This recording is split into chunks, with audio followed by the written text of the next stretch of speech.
Hello, everybody. This is Professor Dom again, bothering you on whatever day you decide, if you do decide to look at the video. Today will be a very brief overview of Paper 3. Pretty much finalized my review of your papers. I hope to finalize it by this weekend, Sunday. Still have some work today, Saturday, and Sunday to get through them all. But I'm seeing some patterns, and I've got a general idea of where the papers will look like as far as grading is concerned. So I want to commend all of you, I think, for getting the papers in on time, and I appreciate that very much. It helped me jump on this first thing Thursday, Friday, um, and then today, of course, and then the rest of the weekend. Let me just share with you that I think overall, it looks like roughly 70% of you did very well. Okay. And what I mean by very well is you've earned a grade of a B to an A on your paper. Okay. 80 to 100% within that range. Only 30% of you seem to struggle. Um, Let me talk about, I think, what we can all learn from those who struggled. When I mentor and teach students how to pass the CPA, CMA, or CIA exams, we always focus on the missed problems. The wrong problems is where we really learn. Wherever we get a problem wrong reveals to us a weakness, a deficiency, something we need to improve. And that's how I get my students to pretty much pass any professional accounting exam they're taking. Um, So let's focus on why some of you didn't do as well as the majority of you. Um, so when we look at this, is the one thing I've noticed, many of you can very easily point out institutional failures in your own, maybe human resource management of your entity, how they handle personnel issues, do they foster communication, um, whether it's internal controls such as your own internal peer review processes, or how your communication happens or doesn't happen, uh, some of the pressures that you might have. One of you wrote about a water district and how the politics can affect what's going on with capital asset planning. That was an excellent paper and discussion. So, so I want to thank Rudy for that. I think it was Rudy. Um, so, although you pointed it out, you didn't internalize it. You didn't link it to possibly how it's impacting you or how maybe you're impacting it. For example, are you part of the problem? You know, and if so, why are you part of the problem? Tying it back to Boss and Plant, and maybe even Menzel or Dusko.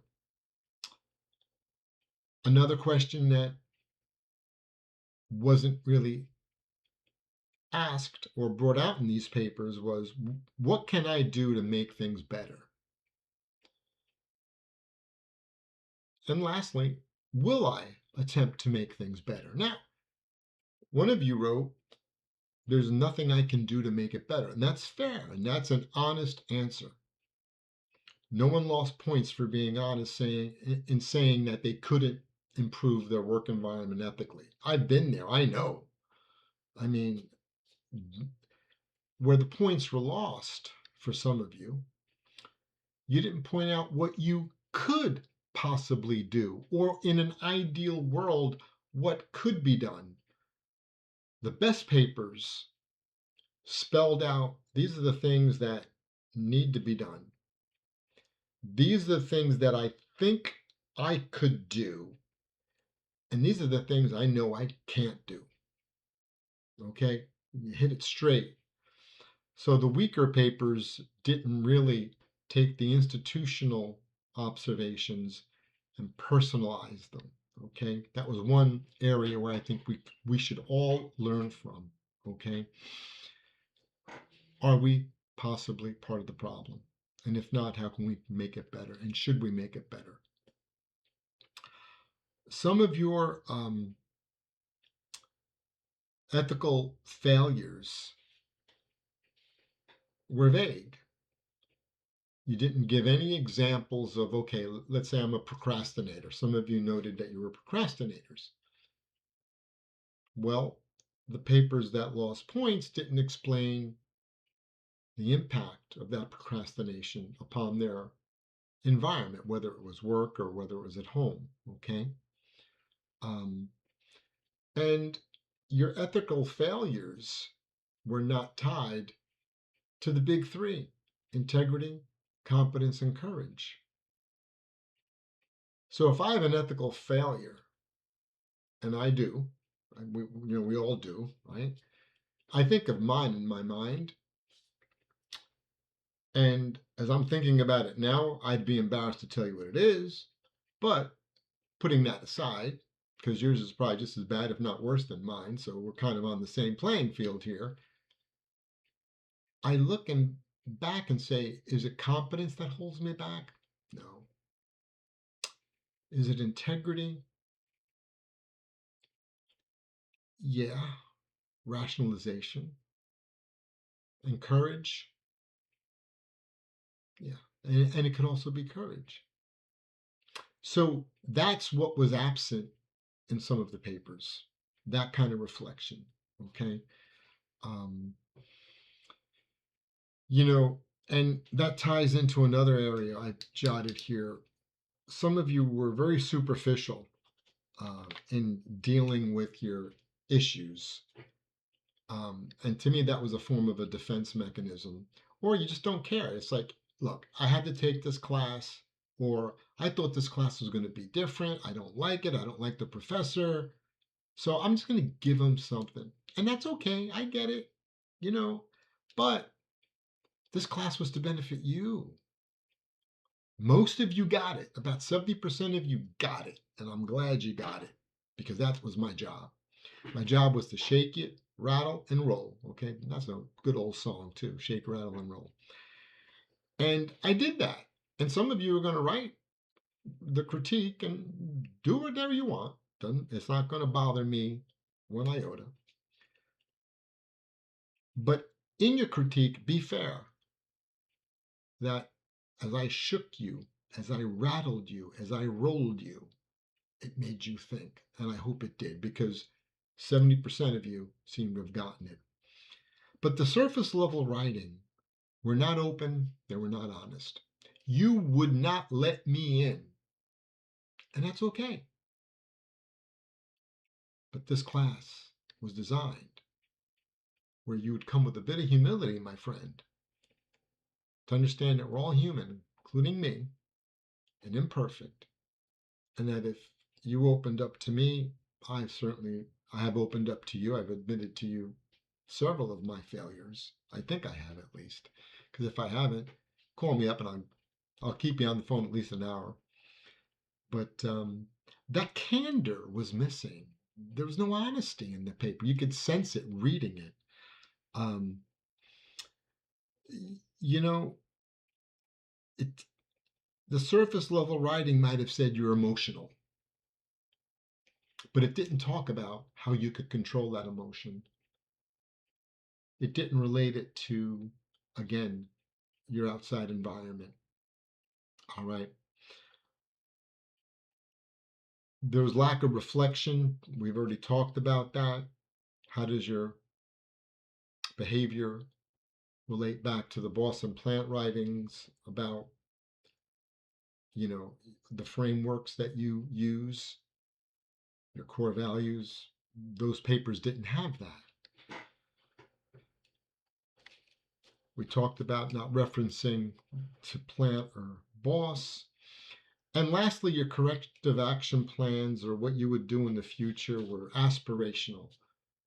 When I become president of the United States, I'm not going to tweet or I'm not going to lie if I become elected mayor. Okay, well, what about now? I'm worried about now. I'm not worried about You could tell me, look, you could tell me anything you want about the future. That dog doesn't hunt. What hunts is the now. And some of you miss that. Okay.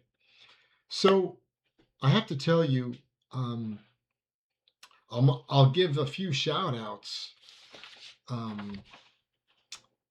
First one is Christina.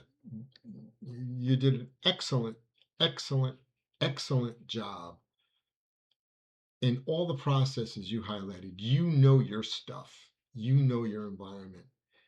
And I was very impressed with your paper. That was the first paper that I said, wow, this student really got it. And I'm glad you did.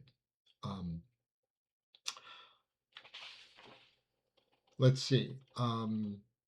Anthony, I want to thank you for relating everything to your wrestling world. Um, Eric Recchia, same thing from a coaching perspective. But Eric, I did have something I wanted to talk to you about privately. So if you listen to the video, shoot me an email or give me a call.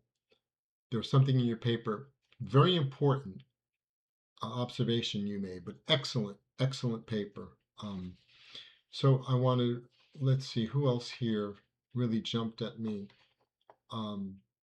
Ange, I appreciate your authenticity. Okay,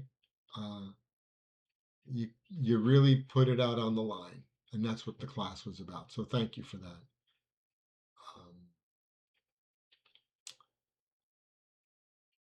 Eric Fonseca, I have to say, structurally, you had the strongest paper, and even content-wise, I think in some respects I'd have to say, Eric, yours may have been the best as far as my subjective assessment. It was very well done. And we're going to go through why I think some of the papers were well written.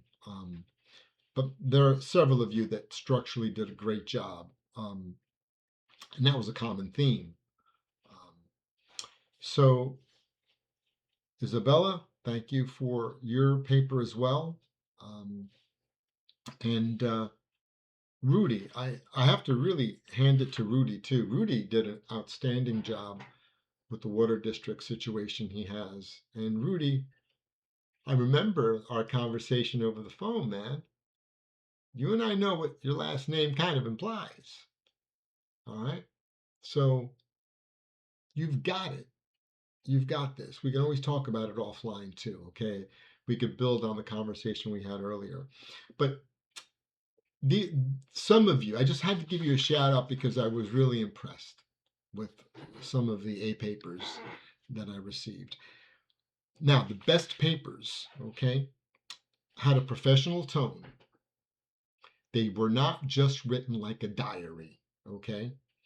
Or like you're writing to me as your therapist. I'm not a therapist, okay? I could barely handle my problems. How can I handle yours, right?